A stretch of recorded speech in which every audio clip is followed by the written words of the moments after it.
So after having looked at the generic form of backprop using chain rule, let's concretize it.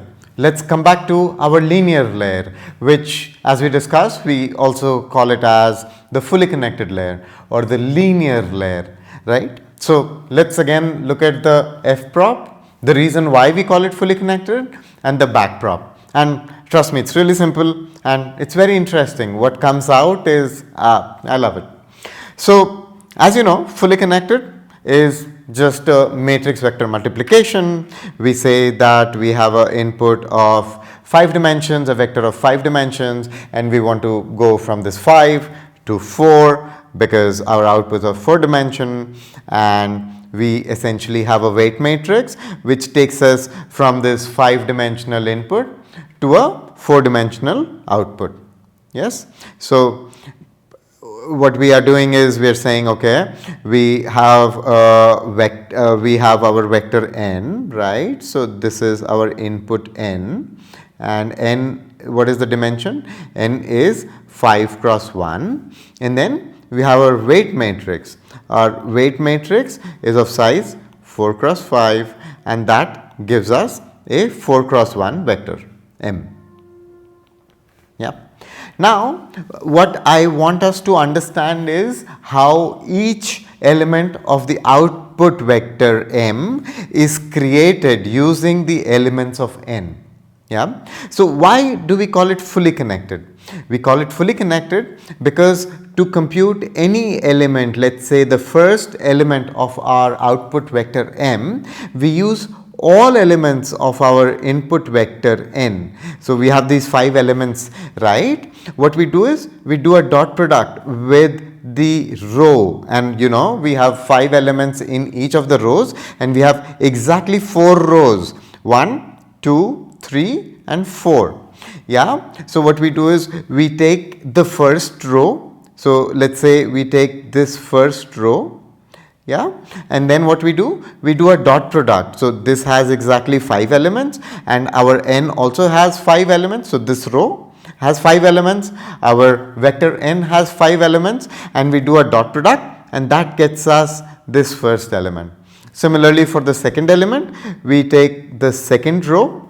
Yeah, we take the second row and we again do a dot product with our vector, and so on. So for the last element, the fourth element, because we have 4 rows, again what do? We take the last row of our matrix. What is the size? Let's just say, you know, so it looks like this. It has these 5 elements, and then we take our n and we do a dot product. What is a dot product? Dot product is simple, this into this plus this into this plus this into this, and that is what we are actually doing when we do a matrix vector multiplication, right? We do this and this, then this, that's it. So that is how we get our output m.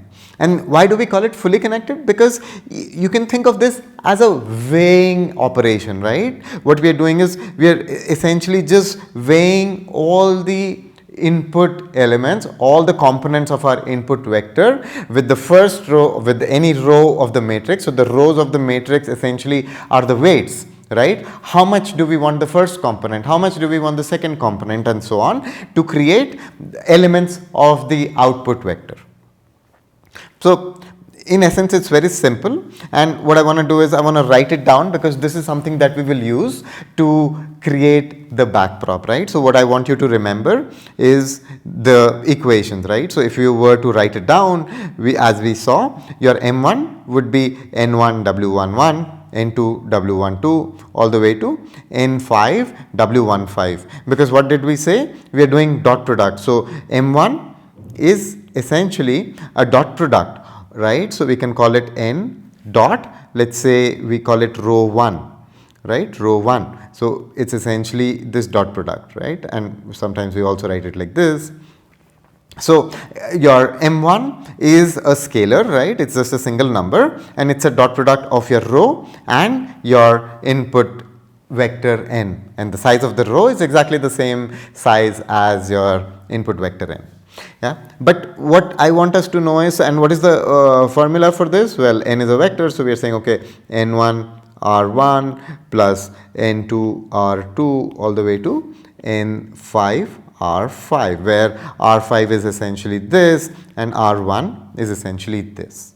Yeah. So I want us to remember this because we are going to use it very soon. So forward prop is very simple. We have done it as a linear classifier earlier. It's essentially a fully connected layer, which just means that, okay, you take all elements of your input, you weight using some row of your matrix, and that gives us one of these, output elements. By the way, these are also called neurons. So these are input neurons. We have 5 input neurons and we have 4 output neurons.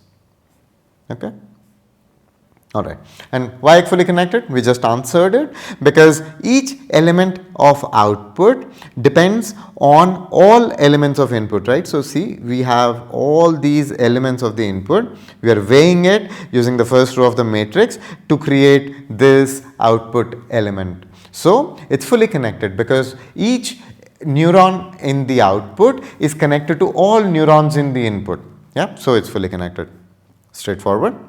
And remember, we also have a bias. Bias is always the size of output, and bias is essentially offset to the origin. Yeah. And now we want to look at the backprop. And trust me, the backprop is really simple, really interesting, and we will actually code it up. And after coding it up, we will create our own version of our deep learning framework like PyTorch, and we will actually use our framework to train simple models. So when we were learning backprop, we saw that, okay, there were these layers, and what did we do to these layers? We had, weights, we had some input, we got some output, and then we also, so suppose you were to do this, you will do this when you create your own framework, but suppose we do it in Torch 7. I could have done it in PyTorch, but I intentionally do it in something which is not directly copyable so that we get to, do it ourselves. So this is, by the way, Lua from Torch 7 from earlier, and what we are doing is we are creating our vector n, which is just random numbers. We are creating a linear layer, which is your fully connected layer, and then we call forward. So we call forward on our input, and that gives us output, right? So we print our input vector n, and we then print our output vector m. And our output is of size 4 because the linear layer that we defined here is of size taking us from 5 to 4. And if you just do your simple, multiplication, you do your linear dot weight because it's your class. It's your class variable. So you do your lin dot weight into n plus lin dot bias.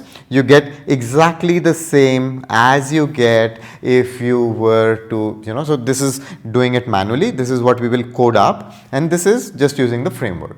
So forward prop is really simple. And now backward, right? So backward, what do we know? That the next layer is giving us the gradient of loss with respect to output. Here we call the output m, and this is, as you remember, a row vector. What is the size of this vector? The size of this vector is the same size as that of output. So it is 1 cross 4. This is the size of the gradient that we are getting in. Now, so what essentially we have are these quantities, right? So this is something that we have.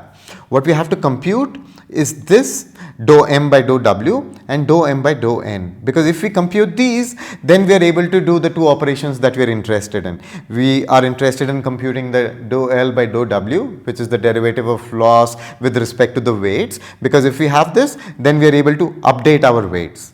And we also need our dou L by dou M into dou M by dou N, because that will give us dou L by dou N, which is the gradient of loss with respect to input, because this is something that our previous layer needs for doing the chain rule and training its own weights. So we need to compute these quantities, but then what are we left with? We are left with dou M by dou N and dou M by dou W.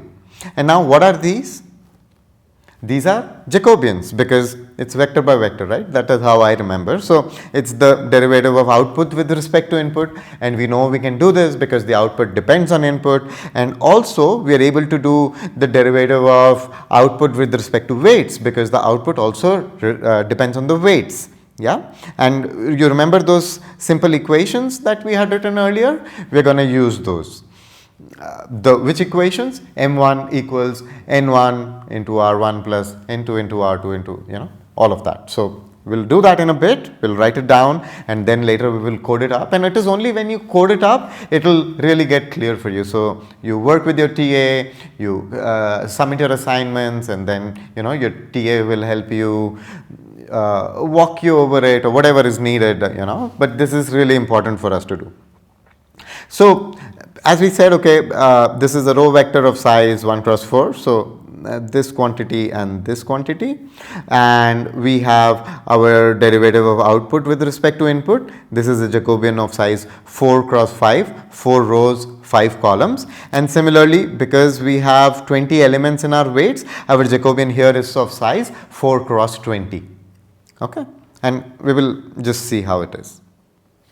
And now let us actually write it down. Yeah, so it's actually very simple. So what we want to compute is this quantity, right? M by N, derivative of output with respect to input. How does the output wiggle if I wiggle my input? So we will create a Jacobian and then we'll say, okay, suppose I want to know about the so it will have, okay, how will my output, let's say the second component of my output wiggle if I wiggle the third component of my input, or how will the kth element of my output wiggle if I wiggle the lth component of my input. And the Jacobian has all those combinations, the k cross l combinations.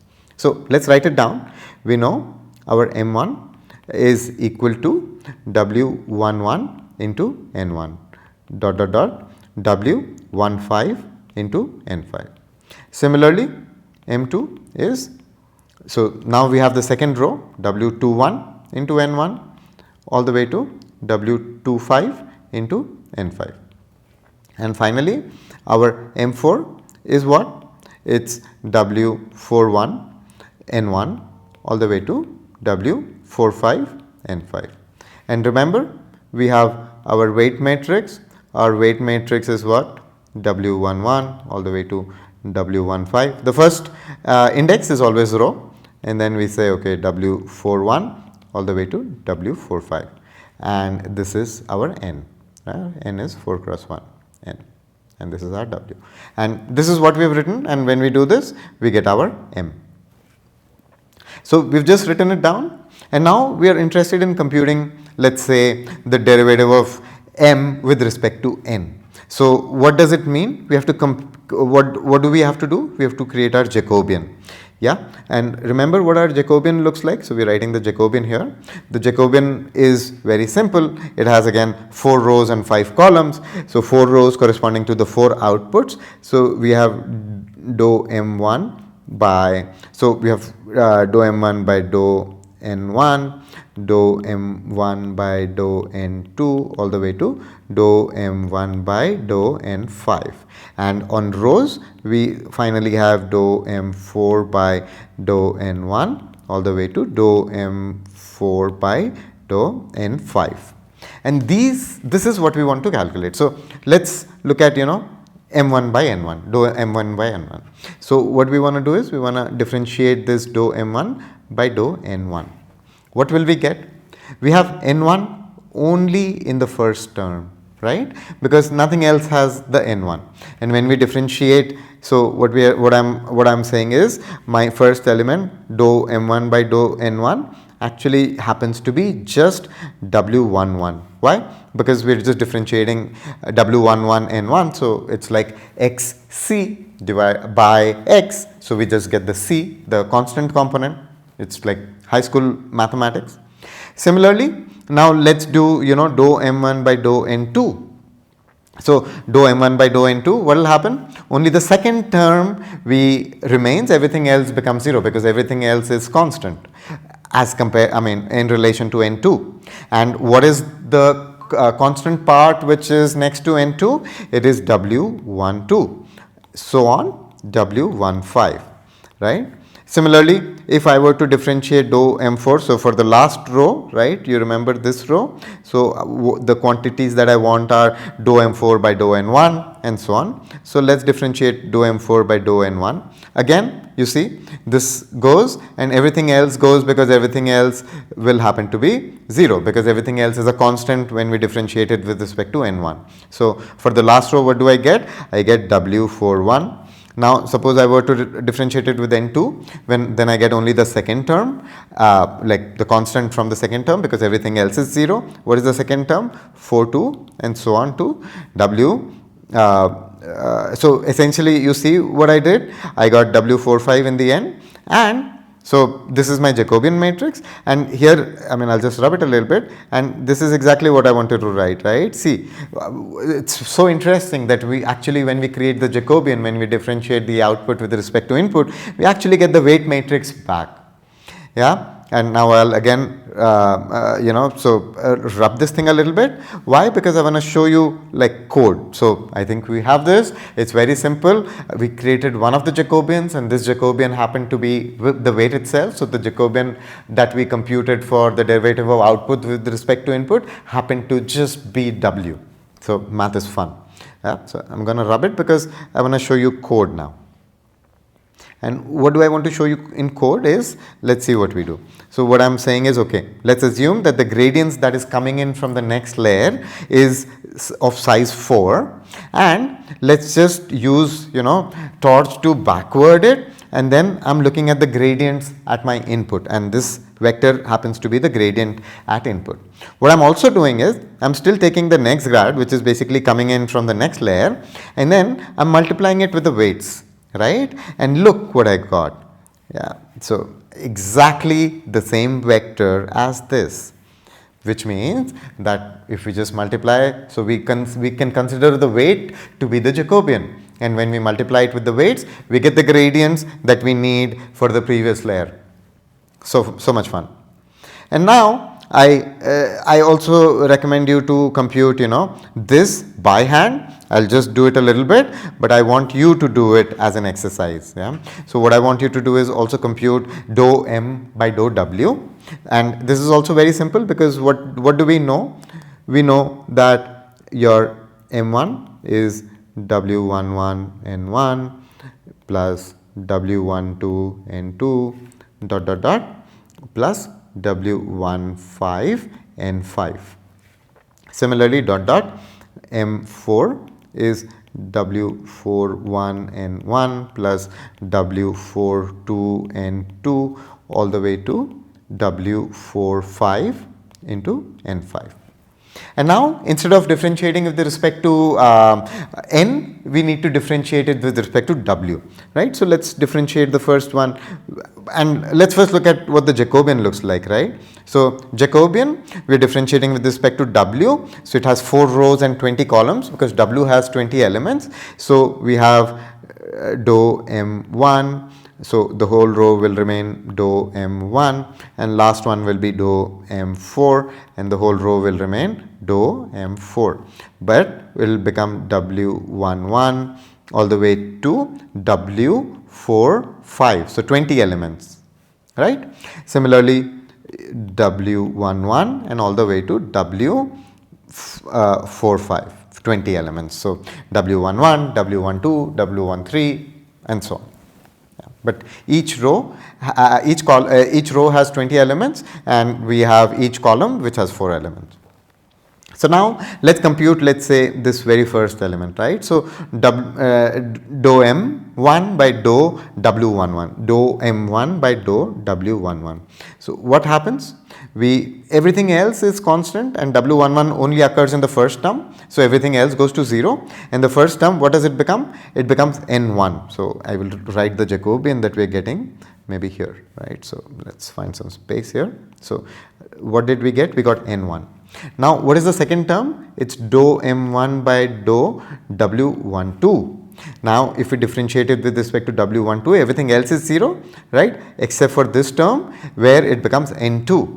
Right, so it will become n2 here, and so on until n5, and then it will all be zeros, right? And remember, we have these rows, 4 rows and 20 columns.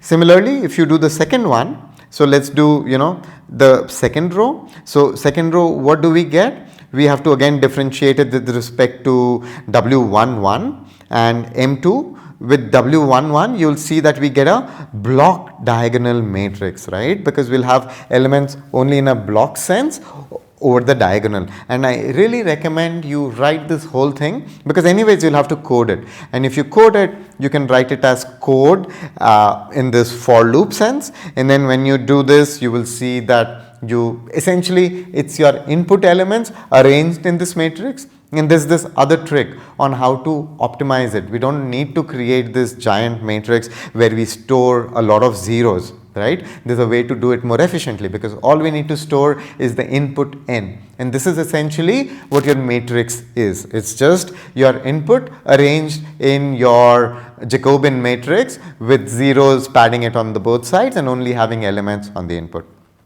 And then I'm going to rub this because we want to look at code.